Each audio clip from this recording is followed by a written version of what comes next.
the desert remembers differently than we do. It doesn't keep stories in books or plaques. It buries them in sand, in wind, in silence. Rhyolite, Nevada was once a place people ran towards. Gold in the hills, money in the streets. What's left is a skeleton of ambition, the bones of a boomtown that collapsed on itself. And at the edge of all of this emptiness, there's a solitary grave, a makeshift memorial of a simple white cross and whatever trinkets visitors leave behind. She was young, a beauty, a woman trying to survive in a town that was already starting to fall apart.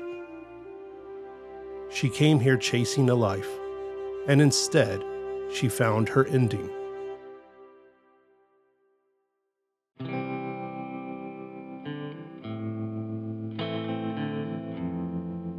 Her name was Sarah Isabel Peterman, Sadi for short. She was born in Nebraska in 1887, and by the time Sadi was a teenager, she was already making choices that pulled her off the tracks society expected her to follow. At just 17 years old, she married a man named Columbus Clinton Heskett, CC for short. He worked the railroad and was a gambler. For a while, her future was beginning to become clearer. Her path was narrowing. Maybe that's what pushed her into the arms of another man. She seemed to be a free spirit who rejected the norms and pressures that society placed on women like her. Dutiful wife, eventually a loving mother, but rarely allowed to be anything more. Within a few years, she turned up in Colorado with CC Heskett, working as a dance hall girl in Salida under a different name. Not long after, she met a bartender and gambler named Fred Skinner. He was already a man of many aliases. Fred Skinner, Fred Davis, and his real name, Llewellyn Felker. Fred Skinner was charming, dangerous, a renegade. His history, violent. He had already shot and killed his own brother-in-law in Montana. Sadi, now calling herself Mona Bell, abandoned CC Heskett in favor of Skinner and followed him to the mining camps of Nevada, Fallon, Manhattan, Goldfield, and by 1907, Rhyolite, constantly searching for adventure and quick money. All they continuously found was trouble. The two together were hell on wheels. In Rhyolite, she found employment at the Adobe Dance Hall. Skinner opened a saloon, but mostly he drank and gambled. And while Sadi was well liked, her profession made her a societal pariah. A local newspaper is quoted as saying that she drank and smoked and swore like a pirate.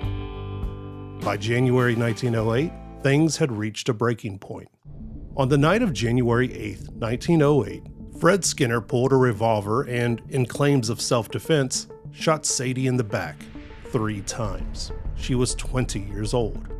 After news of Sadi's death reached her family, her estranged husband, CC Heskett, traveled to Rhyolite to claim her body. Though some believe she may have been temporarily interred in Rhyolite, no records confirm this. Her body was put on a train bound for Seattle, where the husband she had left behind had her buried at Crown Hill Cemetery. He paid for the headstone, listed her name, her years of life, and nothing more. Fred Skinner was arrested almost immediately. He claimed Sadi had shot him and reacted in self-defense, but 3 bullets in the back told a different story. He was found guilty of murder and sentenced to 50 years in the Nevada State Penitentiary. He served 15 and was paroled in 1923.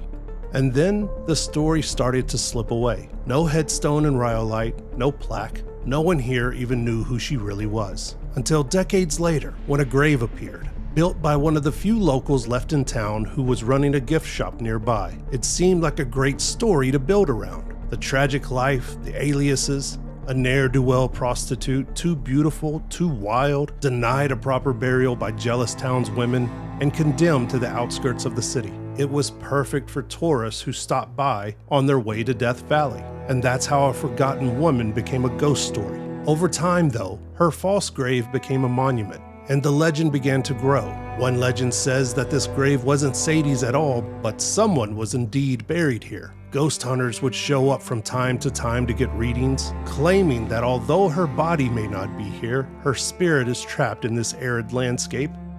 And while there may not be a body beneath it, there is a memory, a heavy memory of a boom-to-bust town that was destined to be the jewel of the West. It was bustling. It was alive and loud. Today, Rhyolite is quiet again, but it's not empty. People still come here to see the ruins, to feel the wind, to stand in a place where everything moved too fast and then suddenly stopped. And every so often, someone finds the grave. They pause, they leave something behind, and they carry her story back out into the world. Because places like this don't just hold what's gone. They ask you to listen to what's left.